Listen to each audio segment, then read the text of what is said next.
दोस्तों, भगवत गीता से हम सीख सकते हैं कि पैसा कैसे कमाया जाता है और पैसे को कैसे इकट्ठा कर सकते हैं। तो श्री कृष्ण का ये डिवाइन मैसेज आप मिस मत करिएगा, क्योंकि मैंने इसे अपने जीवन में अपनाया और बहुत लाभ इससे कमाया है। हर एक जानते हैं, श्री कृष्ण अर्जुन को कहते हैं भगवत गीता का उपदेश देते हुए कि अर्जुन, ना तुम समय को बांध सकते हो, ना ही अपनी नियति को बस में कर सकते हो। तो किसी चीज को बांधने की कोशिश मत करो, क्योंकि तुम फेल हो जाओगे। तो ये बात पैसे पर भी लागू होती है। किस प्रकार से, आइए ये कहानी सुनते हैं। एक बार द्वारकाधीश श्री कृष्ण के पास एक सेठ आता है। वो कहता है कि मेरे पास पैसा बहुत आता है, लेकिन पैसा संचित नहीं हो पाता, यानी मैं पैसे का संचय नहीं कर पाता, और जब जरूरत पड़ती है ना तो पैसा मेरे पास होता ही नहीं, क्योंकि पैसा कभी रुकता ही नहीं, जो शायद आज हम सबके साथ होता है। तो दोस्तों, श्री कृष्ण हंसकर सेठ को एक झरने के पास ले जाते हैं और कहते हैं कि तुम इस झरने का पानी जितना इकट्ठा हो सके मुझे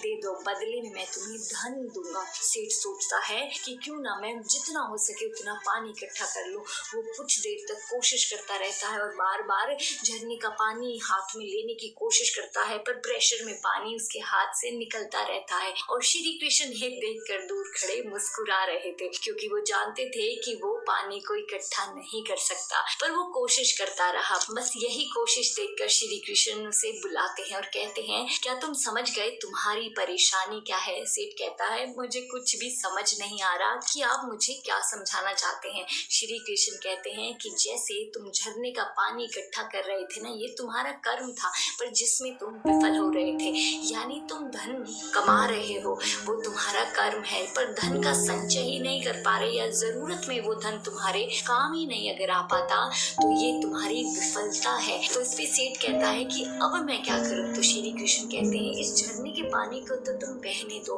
पर इस बहते पानी को तुम देखो कि किस तरह से ये दूर बह के जाएगा और वापस ये इस झील में लौट कर आ रहा है। बस इस पानी के बहाव को तुम यूज करो, यानी पानी को तो बहने दो, उसे रोकने की या बांधने की कोशिश मत करो, यानी धन का संचय करने की कोशिश मत करो जिसमें तुम विफल हो रहे हो। तुम धन को जाने दो, लेकिन किसी सही काम में आने दो। तो अगर आपको ये वीडियो समझ आ गया हो तो इसे लाइक और शेयर कर सकते हैं। फीडबैक में हरे कृष्णा लिखिएगा। मंगलानि भवन्तु।